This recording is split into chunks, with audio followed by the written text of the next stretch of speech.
Chapter 14 banks and simple interest. Bank व सरळ व्याज. सिंपल इंटरेस्ट म्हणजे सरळ व्याज. सिंपल म्हणजे सरळ, इंटरेस्ट म्हणजे व्याज.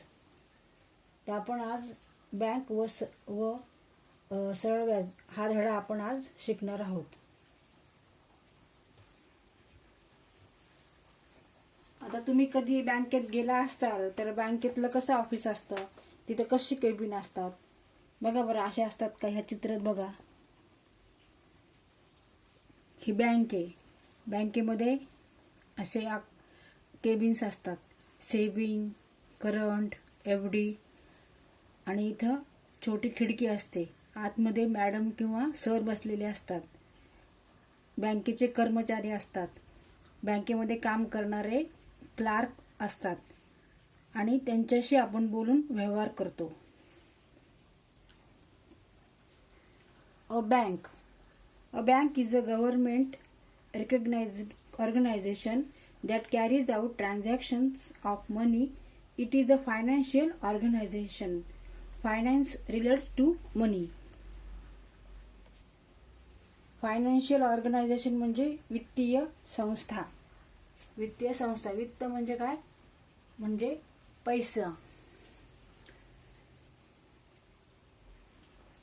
वित्त म्हणजे पैसा. फायनान्शियल ऑर्गनायझेशन म्हणजे वित्तीय संस्था.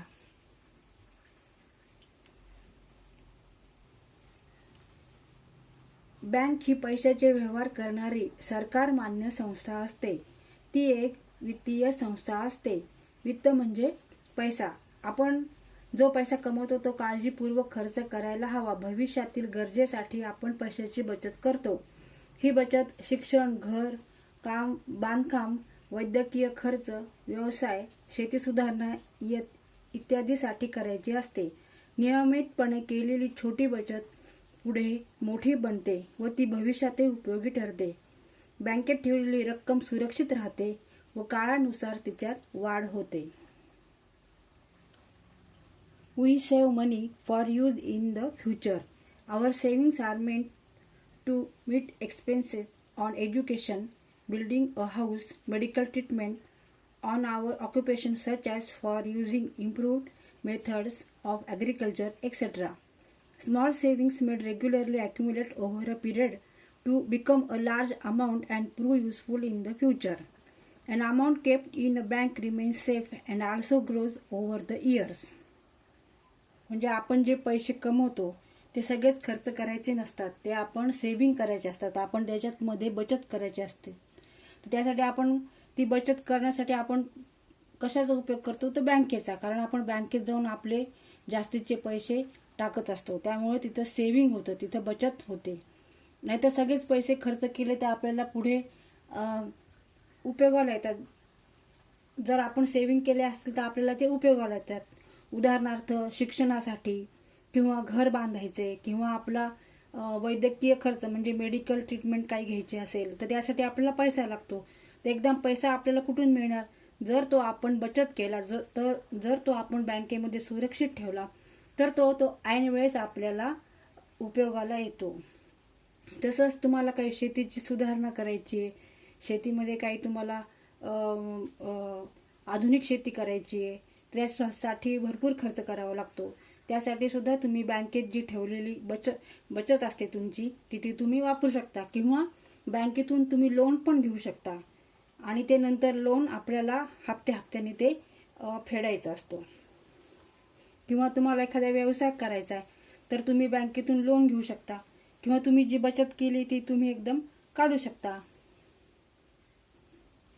बँकेत काय होतं की आपण ठेवलेली आपली रक्कम ही सुरक्षित राहते.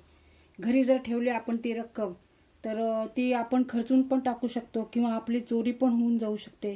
आपल्या लक्षात पण राहत नाही. मग याच्यासाठीच बँकेचा उपयोग करायचा असतो. बँकेमध्ये आपण आपली रक्कम सुरक्षित ठेवायची असते आणि काळानुसार सुद्धा त्याच्यावर आपल्याला काय मिळतं? व्याज मिळत असतं.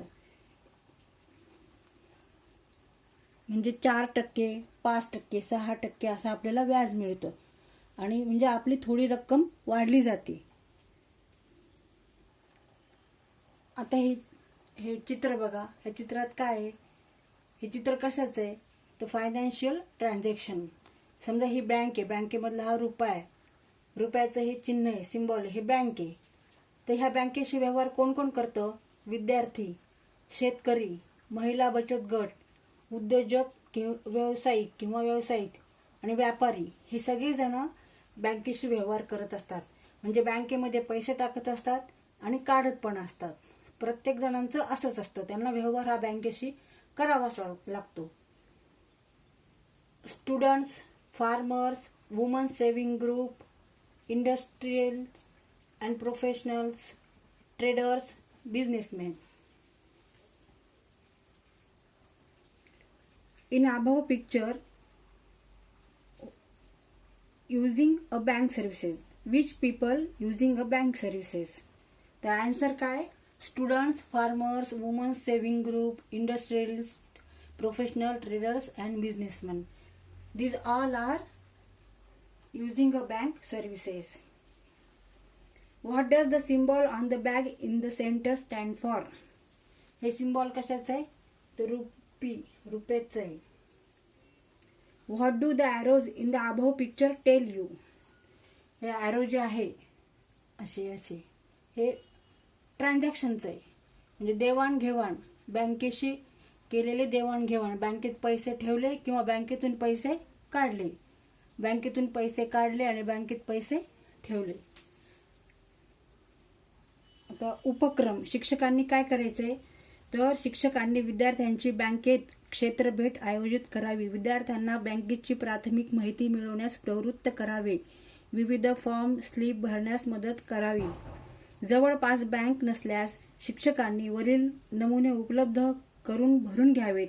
शाळांमध्ये अभिरूप बँक उघडून बँकेतील व्यवहाराचे प्रात्यक्षिक दाखवावे. बँकेच्या व्यवहाराची सविस्तर माहिती बँकेत काम करणारे पालक किंवा बँकेचे कर्मचारी यांच्या सहाय्याने करून द्यावी.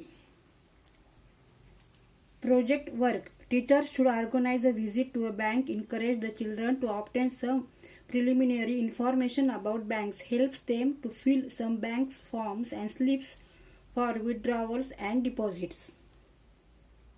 म्हणजे काय तर बँकेत पैसे भरण्यासाठी आणि बँकेतून पैसे काढण्यासाठी एक स्लिप असते, एक कागद असतो. त्या कागदावर माहिती लिहायची असते आपल्याला पैसे काढण्यासाठी आणि पैसे भरण्यासाठी. अशी ती स्लिप असते, त्याला स्लिप असं म्हणतात. तर ती भरून आपल्याला तिथं व्यवहार करावे लागतात. तर हे मुलांना शिक्षकांनी दाखवायचंय, ती स्लिप दाखवायची आणि ते कशी भरतात स्लिप हे सांगायचंय. आता बँकेमध्ये आपल्याला खातं उघडायचंय, बँकेशी आपल्याला व्यवहार करायचा आहे. तर व्यवहार कसा होऊ शकतो तर आधी आपल्याला बँकेमध्ये जाऊन आपलं खातं उघडावं लागतं. तर बँकेचे व्यवहार करण्यासाठी बँकेत खाते उघडावे लागते. बँकेत नवीन खाते उघडताना खालील कागदपत्राची आवश्यकता असते. पत्ता संदर्भात पुरावा आणि ओळखीचा पुरावा. तर पत्त्या संदर्भात पुराव्यासाठी आपल्याला रेशन कार्ड, वीज बिल, टेलिफोन बिल, रहिवासी दाखला, ओळखपत्र इत्यादी लागतो. आणि ओळखीचा पुरावा यामध्ये काय आहे? आधार कार्ड, मतदान ओळखपत्र, पॅन कार्ड, पासपोर्ट किंवा बँकेने सुचवलेल्या पुराव्यापैकी एक तसेच खातेदार असणाऱ्या ग्राहकाचा संदर्भ. सर्वांना बचतीची सवय लागावी याकरता बचत खाते असते. खातेदार त्या खात्यात उपलब्धतेनुसार रक्कम जमा करू शकतो. जरुरीप्रमाणे त्यातून तो काही वेळा रक्कम काढू शकतो. बचत खात्यामध्ये असलेल्या रकमेवर बँका 4% ते 6% व्याज देतात. बचत खात्यावर व्यवहार करण्यासाठी खातेदारास passbook, chequebook, ATM card, mobile banking, SMS banking, internet banking इत्यादी सुविधा मिळतात. बँकेत पैसे भरण्याकरता तसेच बँकेतून पैसे काढण्याकरता विशिष्ट छापील नमुन्यात फॉर्म भरावा लागतो. प्रत्येक बँकेचा फॉर्म वेगळा असतो, तरीही त्यात भरायची माहिती सारखीच असते. बँकेत चालू खाते असाही एक प्रकार असतो. त्यातून कितीही वेळा रक्कम काढता येते, पण त्या खात्यावर रकमेवर व्याज मिळत नाही. अधिक कालावधीसाठी ठेव ठेवल्यावर जास्त व्याज मिळण्यासाठी मुदत बंद ठेव म्हणजे FD, फिक्स्ड डिपॉझिट, आवर्ती ठेव RD, रिकरिंग डिपॉझिट अशा सोयी असतात. Bank accounts To use banking services, one has to open an account in a bank. We need the following documents or papers to open a new bank account. First, proof of residence and proof of identity. Proof of residence, ration card, electricity bill, telephone bill, domicile certificate, identity card, etc. Proof of identity, Aadhaar card, voter's identity card, PAN card, passport or any other proof suggested by the bank besides a reference from other customers who is an account holder. A saving account is meant to induce a habit of saving money. An account holder can deposit money in a saving account as and when money is available. He or she may also withdraw take out some money from that account occasionally if needed. Banks give an interest of 4% to 6% on the money in the saving account.